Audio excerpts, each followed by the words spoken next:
तो आज हम डेल कार्नेगी की एक बहुत ही मशहूर किताब how to develop self confidence and influence people by public speaking पर बात करने वाले हैं। और हमारे पास इससे जुड़े कुछ बेहतरीन सोर्सेज हैं। दिलचस्प बात यह है कि ये किताब असल में 1926 में आई उनकी एक बहुत बड़ी किताब का एक छोटा, ज्यादा फोकस्ड वर्जन है। हाँ बिल्कुल। तो आज का हमारा मिशन है इसकी गहराइयों में उतरना और उन खास बातों को समझना जो लगभग 100 साल बाद भी मतलब उतनी ही काम की है, चाहे किसी को ऑफिस की मीटिंग में बोलना हो या हजारों लोगों के सामने। हाँ, और जो बात मुझे सबसे ज्यादा हैरान करती है वो ये है कि कार्नेगी ने जब लोगों से पूछा कि वो पब्लिक स्पीकिंग क्यों सीखना चाहते हैं तो हजारों लोगों का एक ही जवाब था। क्या था? आत्मविश्वास पाने और घबराहट पर काबू पाने के लिए। ये डर तब भी लोगों में उतना ही था जितना आज है। शायद आज सोशल मीडिया और वीडियो कॉल्स की वजह से और भी ज्यादा हो। सही बात है। तो चलिए कार्नेगी के नजरिए से इस डर की जड़ तक पहुंचते हैं और देखते हैं कि इसे जीतने का रास्ता क्या है। कार्नेगी की सबसे पहली और कह सकते हैं दिलासा देने वाली बात तो यही है कि ये डर सिर्फ हम जैसे आम लोगों में नहीं होता। उस दौर के सबसे बड़े और नामी स्पीकर्स भी, वो भी अपने शुरुआती दिनों में इसी डर से गुजरे हैं। हाँ। मुझे मार्क ट्वेन वाला किस्सा बड़ा मजेदार लगा। वो कहते थे कि जब वो पहली बार बोलने खड़े हुए तो ऐसा लगा जैसे किसी ने उनका मुंह रुई से भर दिया हो। हाँ। और उनकी नर्व्स किसी रेस में दौड़ रही हो। एग्जैक्टली। और सिर्फ मार्क ट्वेन ही नहीं, विलियम जेनिंग्स ब्रायन जो अपने समय के बहुत धाकड़ वक्ता माने जाते थे, उन्होंने भी माना कि शुरुआती दिनों में उनके घुटने आपस में ऐसे टकराते थे कि आवाज भी आती थी। अच्छा। यहाँ तक कि अब्राहम लिंकन जब वो बोलना शुरू करते थे तो बड़े अजीब और असहज लगते थे। उनके अपने पार्टनर ने लिखा है कि लिंकन की आवाज शुरू में तीखी और पतली लगती थी, लेकिन जैसे ही वो अपने विषय में डूबते थे कुछ ही मिनटों में वो एक अलग ही इंसान बन जाते थे। तो ये जानना ही अपने आप में एक राहत की बात है कि अगर इतने बड़े लोग भी घबरा सकते थे तो हमारा घबराना तो बहुत बहुत ही नॉर्मल है। बिल्कुल। पर कार्नेगी सिर्फ बड़े नामों के उदाहरण नहीं देते हैं। उन्होंने आम लोगों की कहानियों पर ज्यादा जोर दिया है जो ये साबित करती हैं कि ये कोई जन्मजात हुनर नहीं है, इसे सीखा जा सकता है। जैसे मिस्टर D.W. घैंट की कहानी। हाँ, मिस्टर घैंट की कहानी तो कमाल है। वो एक अधेड़ उम्र के उद्योगपति थे और उन्हें लगता था कि अब इस उम्र में बोलना सीखना नामुमकिन है। अच्छा। उन्होंने कोर्स सिर्फ इसलिए ज्वाइन किया क्योंकि उन्हें कॉलेज के ट्रस्टी बोर्ड की बैठकों की अध्यक्षता करनी थी और उन्हें डर था कि वो कुछ बोल ही नहीं पाएंगे। और फिर हुआ क्या? नतीजा ये हुआ कि उन्होंने लगातार अभ्यास किया। कुछ ही सालों में वो इतने आत्मविश्वास से भर गए कि उन्हें फिलाडेल्फिया में इंग्लैंड के प्रधानमंत्री का परिचय देने के लिए चुना गया। क्या बात है! जरा सोचिए, वही इंसान जो कुछ साल पहले ये सोच रहा था कि वो बोलने के लिए बहुत बूढ़ा हो चुका है। यही तो ये दिखाता है कि सही तकनीक और लगन से कुछ भी संभव है। एक और कहानी है जो मुझे बहुत असरदार लगी, वो थी डॉक्टर कर्टिस की। एक डॉक्टर जो एक दावत में बोलने के लिए बुलाए गए थे और वो इतना घबरा गए कि बिना एक शब्द कहे भरी महफिल से उठ के चले गए। ये तो बहुत ही शर्मिंदगी वाली बात रही होगी। बहुत ज्यादा। और कार्नेगी लिखते हैं कि इसी शर्मिंदगी और अपमान ने उनके अंदर एक आग लगा दी। उन्होंने ठान लिया कि इस डर को हरा कर रहेंगे। तो उन्होंने भी कोर्स ज्वाइन किया? हाँ, और जी जान से मेहनत की, एक भी क्लास नहीं छोड़ी और कुछ ही महीनों के अंदर वो इतने शानदार वक्ता बन गए कि एक राजनीतिक पार्टी ने उन्हें अपने लिए प्रचार करने के लिए काम पर रख लिया। कमाल है। जिस डर ने उन्हें गूंगा कर दिया था, उसी डर पर विजय पाकर उन्होंने इसे अपनी ताकत बना लिया। बिल्कुल। मतलब साफ है, अच्छा बोलने की कला या आत्मविश्वास कोई भगवान का दिया तोहफा नहीं है। ये बिल्कुल गोल्फ या कोई भी दूसरा खेल सीखने जैसा है। कोई भी जिसके अंदर सीखने की सच्ची इच्छा हो और जो अभ्यास करने को तैयार हो, वो इसे सीख सकता है। बिल्कुल सही पॉइंट पकड़ा। और इसी के लिए कार्नेगी ने 4 बहुत ही सीधे और सरल नियम बताए हैं। हाँ, कोई मुश्किल फिलॉसफी नहीं बल्कि एक्शन लेने के लिए बनाए गए प्रैक्टिकल स्टेप्स हैं। तो पहला नियम क्या है? पहला और सबसे जरूरी नियम है एक मजबूत और लगातार इच्छा शक्ति का होना। मजबूत इच्छा शक्ति? हाँ, कार्नेगी इसे बड़े मजेदार तरीके से समझाते हैं। वो कहते हैं कि आपकी इच्छा एक बुलडॉग की तरह होनी चाहिए जो बिल्ली के पीछे पड़ा है। मतलब ऐसी इच्छा जिसे कोई डिगा ना सके। ये तो सुनने में बहुत इंटेंस लगता है। तो इस तरह की इच्छा पैदा कैसे की जाए? अगर में बार बार दोहराएंगे तो वो इच्छा अपने आप मजबूत होती जाएगी। ठीक है, मान लिया कि इच्छा बहुत मजबूत है। अब दूसरा कदम क्या होगा? दूसरा नियम है आप जिस विषय पर बात करने जा रहे हैं उसे अच्छी तरह से जानें। डर की सबसे बड़ी वजह ही अधूरी तैयारी होती है। जब आप जानते हैं कि आप क्या बोलने वाले हैं तो आधा डर तो वहीं खत्म हो जाता है। कार्नेगी का एक बहुत मशहूर कोट है, कौन सा? एक अच्छी तरह से तैयार भाषण पहले से ही 90% दिया जा चुका होता है। लेकिन यहाँ तैयारी का मतलब क्या है? क्या इसका मतलब है कि किसी किताब या इंटरनेट से बहुत सारी जानकारी रट लेना? नहीं, बिल्कुल नहीं। और यही सबसे बड़ा धोखा है जिसमें लोग फंसते हैं। कार्नेगी ने इसे समझाने के लिए मिस्टर जैक्सन नाम के एक बैंकर का उदाहरण दिया है। अच्छा। उन्हें एक बार भाषण देना था, पर उनके पास तैयारी का समय नहीं था। उन्होंने सबवे में फोर्ब्स मैगजीन का एक आर्टिकल पढ़ा और सोचा कि इसी पर बोल देंगे। और फिर क्या हुआ? मुझे अंदाजा है कि अच्छा नहीं हुआ होगा। भाषण एकदम बेजान और उबाऊ था। क्यों? क्योंकि वो विचार उनके अपने थे ही नहीं। वो बस किसी और के लिखे हुए शब्दों को तोते की तरह दोहरा रहे थे। उनके भाषण में कोई जान, कोई भावना नहीं थी। फिर कार्नेगी ने उन्हें सलाह दी कि अगले हफ्ते वो उसी विषय पर दोबारा बोलें, लेकिन इस बार अपने विचार, अपने अनुभव। और अगर वो लेखक से असहमत हैं तो अपनी असहमति भी बताएं। एग्जैक्टली। और इस बार भाषण शानदार था, क्योंकि इस बार वो मिस्टर जैक्सन का अपना भाषण था। वो उनके अपने तजुर्बे, उनके अपने गुस्से, उनकी अपनी सोच से निकला था। सही बात है। एक और उदाहरण मिस्टर फ्लिन का है, जिनकी कार चोरी हो गई थी। जब उन्होंने पुलिस डिपार्टमेंट की लापरवाही पर भाषण दिया तो वो इतना असरदार था कि सब हैरान रह गए। वो भाषण फेल हो ही नहीं सकता था। हो ही नहीं सकता था, क्योंकि वो उनकी अपनी कहानी थी, उनका अपना दर्द था। तो तैयारी का असली मतलब है अपने विचारों और अनुभवों को इकट्ठा करना और उन्हें एक ढांचे में ढालना। ये बहुत गहरी बात है, मतलब कंटेंट आपका अपना होना चाहिए। अब आते हैं तीसरे नियम पर, जो मुझे बड़ा दिलचस्प लगा। आत्मविश्वासी होने का अभिनय करें। हाँ। ये तो fake it till you make it जैसा लगता है। क्या ये वाकई काम करता है? हाँ, और इसके पीछे गहरा मनोविज्ञान है। ये प्रोफेसर विलियम जेम्स के सिद्धांत पर आधारित है, जो कहते थे बहादुर महसूस करने के लिए ऐसा व्यवहार करें जैसे कि हम बहादुर थे। एक्शन और फीलिंग साथ साथ चलते हैं। बिल्कुल। आप सिर्फ सोचकर अपना मूड नहीं बदल सकते, लेकिन आप एक्शन करके अपना मूड बदल सकते हैं। टेडी रूजवेल्ट ने इसी सिद्धांत का इस्तेमाल किया था। टेडी रूजवेल्ट, वो तो बहुत बहादुर माने जाते थे। उन्हें किस बात का डर था? वो अपनी आत्मकथा में लिखते हैं कि बचपन में वो एक बीमार और डरपोक लड़के थे।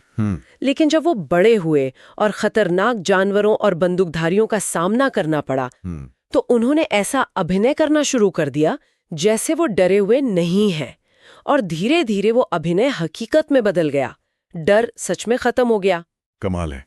यही बात दर्शकों के सामने भी काम करती है।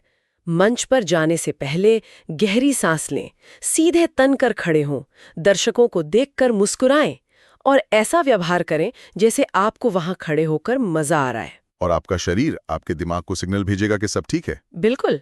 ये तो आज भी मोटिवेशनल स्पीकर बताते हैं, जिसे पावर पोज कहते हैं।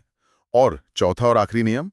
चौथा नियम सबसे सीधा और शायद सबसे मुश्किल है। अभ्यास, अभ्यास, अभ्यास। प्रैक्टिस। कार्नेगी साफ कहते हैं कि आत्मविश्वास बढ़ाने का और कोई दूसरा अचूक तरीका है ही नहीं। आपको बोलना ही पड़ेगा। तैरना सीखने के लिए पानी में उतरना ही पड़ता है ना? बिल्कुल वही बात। डर असल में अनिश्चितता और अज्ञानता से पैदा होता है। ये आत्मविश्वास की कमी का नतीजा है, और आत्मविश्वास की कमी अनुभव की कमी से होती है। जब आप बार बार बोलते हैं और सफल होते हैं, तो आपके पास सफल अनुभवों का एक रिकॉर्ड बन जाता है। फिर आपका दिमाग अपने आप मानने लगता है कि आप ये कर सकते हैं, और डर धीरे धीरे गायब हो जाता है। ये चारों नियम आत्मविश्वास बनाने के लिए तो बेहतरीन है, लेकिन मुझे लगता है कि सबसे अच्छी तैयारी भी बेकार हो सकती है अगर उसे सही ढंग से पेश न किया जाए। मतलब डिलीवरी। हाँ, डिलीवरी के बारे में कार्नेगी का क्या कहना था? आपने बहुत सही सवाल पूछा। कार्नेगी के लिए डिलीवरी सब कुछ थी। वो मजाक में कहते थे कि एक भाषण में 3 चीजें मायने रखती हैं। कौन कहता है, वो कैसे कहता है, और वो क्या कहता है। और इन तीनों में से आखिरी वाली सबसे कम मायने रखती है। क्या बात कर रहे हैं, ये तो सुनने में अजीब है। लेकिन उनका मतलब था कि आपके कहने का तरीका आपके शब्दों से ज्यादा ताकतवर हो सकता है। उन्होंने एक बहुत पावरफुल एनालॉजी दी है। क्या? वो कहते हैं कि बिना बारूद की एक स्टील जैकेट वाली गोली से ज्यादा असर बारूद से भरी एक मोमबत्ती कर सकती है। वाह! मतलब विचार कितने भी मजबूत हों, अगर उन्हें बिना ऊर्जा के पेश किया तो वे बेअसर हैं। बिल्कुल। तो फिर अच्छी डिलीवरी है क्या? क्या इसका मतलब है बहुत नाटकीय अंदाज में बोलना? नहीं, पुराने जमाने में शायद ऐसा होता हो, लेकिन कार्नेगी के समय में और आज भी अच्छी डिलीवरी का मतलब है एक बड़ी हुई, ज्यादा ऊर्जावान बातचीत। बस इतना ही। एक इंटेंस बातचीत। हाँ, एक आज का दर्शक चाहता है कि स्पीकर उनसे सीधे सीधे स्वाभाविक रूप से बात करें, जैसे वो किसी दोस्त से कर रहा हो, बस थोड़ी ज्यादा ऊर्जा के साथ। मतलब लक्ष्य इतना नेचुरल होना है कि लोग आपके बोलने के तरीके पर ध्यान ही ना दें। बिल्कुल, वो बस आपके संदेश में खो जाएं। इसीलिए किसी और की नकल करने की कोशिश नहीं करनी चाहिए। हेनरी फोर्ड ने कहा था, अपनी खासियत को पहचानो और उसे निखारो। आपकी मौलिकता ही आपकी सबसे बड़ी दौलत है। हाँ, जैसे ही आप किसी और की तरह बोलने की कोशिश करते हैं, आप अपनी पहचान खो देते हैं और नकली लगने लगते हैं। अच्छा, डिलीवरी के अलावा मंच पर हमारी मौजूदगी, हमारी स्टेज प्रेजेंस के बारे में भी उन्होंने कुछ प्रैक्टिकल टिप्स दिए हैं। हाँ, कुछ बहुत ही काम की बातें बताई हैं। पहली है ऊर्जा। अपनी एनर्जी को हाई रखें। ऊर्जा चुंबक की तरह होती है, वो लोगों को खींचती है। और इसका एक बड़ा प्रैक्टिकल कारण भी बताया उन्होंने, भारी खाना वाला। हाँ, हंसते हुए, भाषण से ठीक पहले भारी खाना खाने से बचें। उनका कहना था कि जो खून आपके दिमाग में होना चाहिए ताकि आप तेजी से सोच सकें, वो आपके पेट में खाना पचाने में लगा होता है। एग्जैक्टली। दूसरी टिप है एक गर्मजोशी भरी मुस्कान। जब आप मंच पर आएं तो दर्शकों की तरफ देखकर मुस्कुराएं। ये 1 सेकंड में उनका भरोसा और उनकी सद्भावना जीत लेती है। और एक तीसरी टिप भी थी जो मुझे काफी मनोवैज्ञानिक लगी, दर्शकों को इकट्ठा करना। हाँ, ये बहुत दिलचस्प है। अगर आपके दर्शक पूरे हॉल में यहाँ वहाँ बिखरे हुए हैं तो उनमें जोश भरना बहुत मुश्किल है। सही बात है। इसलिए उन्हें प्यार से आगे आकर एक साथ बैठने के लिए कहें। जब लोग एक समूह में कंधे से कंधा मिलाकर बैठते हैं तो एक भीड़ का मनोविज्ञान काम करने लगता है। वो एक दूसरे की ऊर्जा से ज्यादा आसानी से प्रभावित होते हैं। एक अकेला इंसान अलग तरह से सोचता है, लेकिन भीड़ का हिस्सा बनकर वो अलग तरह से प्रतिक्रिया देता है। ये सारी बातें तो बहुत अच्छी हैं। तैयारी हो गई, आत्मविश्वास आ गया, डिलीवरी भी समझ ली। लेकिन अब एक सबसे बड़ी समस्या आती है। क्या? मैं मंच पर जाकर सब कुछ भूल गया तो याददाश्त का क्या करें? भाषण को याद कैसे रखें? ये एक बहुत बड़ा डर है और कार्नेगी ने इस पर भी बहुत ध्यान दिया। वो कहते हैं कि याददाश्त के 3 प्राकृतिक नियम हैं। 3 नियम? हाँ, अगर हम उन्हें समझ लें तो चीजों को याद रखना बहुत आसान हो जाता है। ये नियम है प्रभाव यानी इम्प्रेशन, दोहराव यानी रेपिटेशन और जुड़ाव यानी एसोसिएशन। इन्हें थोड़ा आसान भाषा में समझाएंगे? प्रभाव से उनका क्या मतलब था? प्रभाव का मतलब है किसी भी जानकारी की एक गहरी और साफ छाप अपने दिमाग पर बनाना। और इसका एक ही तरीका है, पूरी एकाग्रता, पूरा ध्यान। जब आप किसी चीज को याद करने की कोशिश कर रहे हैं तो बाकी सब कुछ भूल जाएं। अच्छा। अब्राहम लिंकन का तरीका भी अनोखा था। वो जो भी पढ़ते थे उसे जोर जोर से पढ़ते थे ताकि वो देख भी सकें और सुन भी सकें। हाँ, मतलब 2 इंद्रियां एक साथ काम कर रही थी। इससे याददाश्त पर दोगुनी मजबूत छाप पड़ती थी। ठीक है, तो पहला नियम है गहरी छाप बनाना, दूसरा है दोहराव यानी रिपीट करना। हाँ, लेकिन इसमें भी एक ट्रिक है। सिर्फ रटना काफी नहीं है, समझदारी से दोहराना जरूरी है। एक मनोवैज्ञानिक प्रयोग में पाया गया कि किसी चीज को 3 दिन तक थोड़ा थोड़ा करके दोहराना उसे एक ही बार में 68 बार रटने से कहीं ज्यादा असरदार होता है। अरे वाह, इसे आज स्पेस्ड रेपिटेशन कहते हैं ना? हाँ, बिल्कुल। मतलब दोहराव के बीच में गैप देना जरूरी है। और तीसरा और सबसे जरूरी नियम, जुड़ाव या एसोसिएशन। यही याददाश्त का असली राज है। हमारा दिमाग असल में एक जोड़ने वाली मशीन है। हम कोई भी नई जानकारी तभी याद रख पाते हैं जब हम उसे किसी पुरानी, पहले से दिमाग में मौजूद जानकारी से जोड़ देते हैं। आप किसी भी चीज को आइसोलेशन में याद नहीं रख सकते। मार्क ट्वेन ने इसी तरीके का इस्तेमाल किया था, है ना, नोट्स के बिना बोलना सीखने के लिए। हाँ, बहुत मजेदार कहानी है। वो नोट्स के बिना बोलना चाहते थे तो पहले उन्होंने एक तरकीब निकाली। उन्होंने अपने भाषण के हर पॉइंट का पहला अक्षर अपनी उंगलियों के नाखूनों पर लिख लिया। ये तो काम नहीं आया होगा। बिल्कुल नहीं। मंच पर जाकर वो घबरा गए और भूल गए कि वो कौन सी उंगली इस्तेमाल कर चुके हैं। फिर उन्होंने क्या किया? फिर उन्होंने एक क्रांतिकारी तरीका खोजा जो आज भी काम करता है। उन्होंने हर पॉइंट के लिए अपने दिमाग में एक तस्वीर बनाई, शब्दों की जगह तस्वीरें। अच्छा। और उन तस्वीरों को एक कहानी की तरह एक दूसरे से जोड़ दिया। वो अपनी आंखें बंद करके उन तस्वीरों को एक के बाद एक देख सकते थे।